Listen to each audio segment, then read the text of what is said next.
ole ka channel min lo thlir saka mi lo ngai hlut sak thin tu te chi bai le ule tun tuma hian mun sang sanga ka kalna a thil thleng mak le dang lam zual bik te le ke mana ka hmu lem lo viewers na an lo hmu te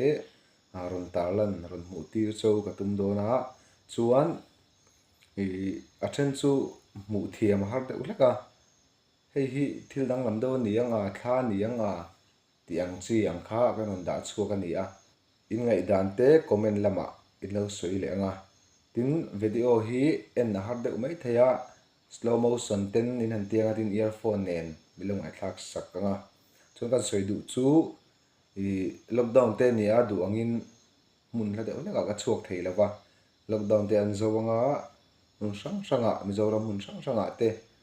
kal chu te kan tu man ya chu tiang chon ruam han te kan siam ania pathian in ramati chuan video thatak tak ron hmu tir chau ka tum do na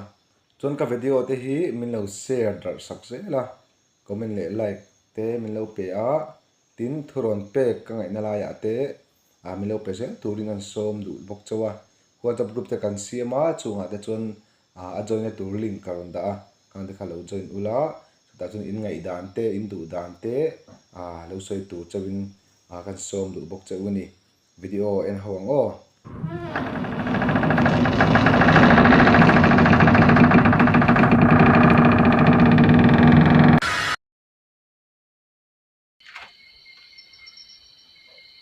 cái này trả lâu được thì phát hiện em giá nên chưa thó mình siêu lẻ theo ôm mình ôm mình đi chuan thóm công ca số thì công ca hình sôi nhưng mà được cái chuyện thì nó khác chứ này mình bạch đấy chú anh em mình thóm anh ấy nè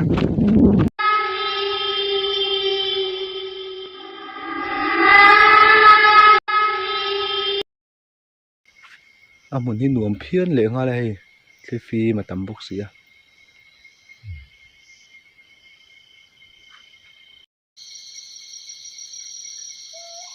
chú ram sang em mình đón lệ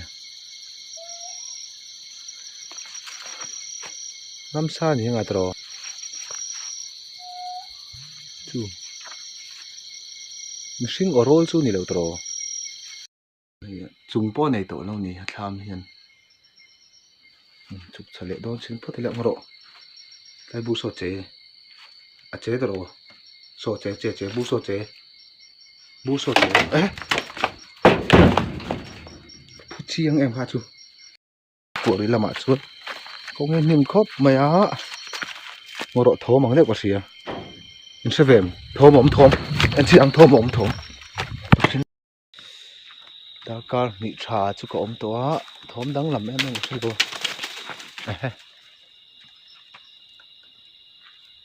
ôm mình ôm em hay lai muốn à hiền để khi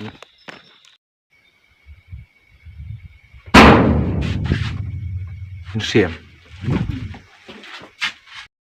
cần đủ tốc sĩ mà yang á sẽ về cụ thô thô mình sẽ về em tụi nó bị thô mà xiêm lại tiêu mình sẽ về em hai về lý giáo thuộc mày mình sẽ về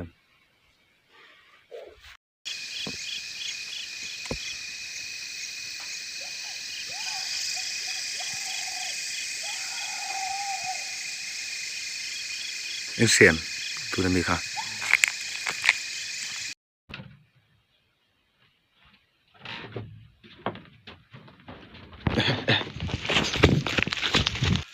khá chú khá chiang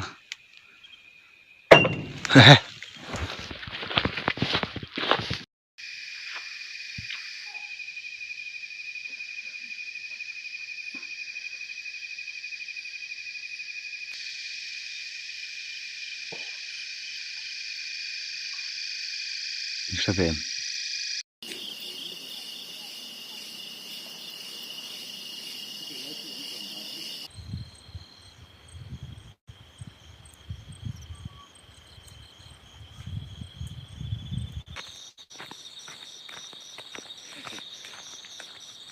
chol lo kang o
ole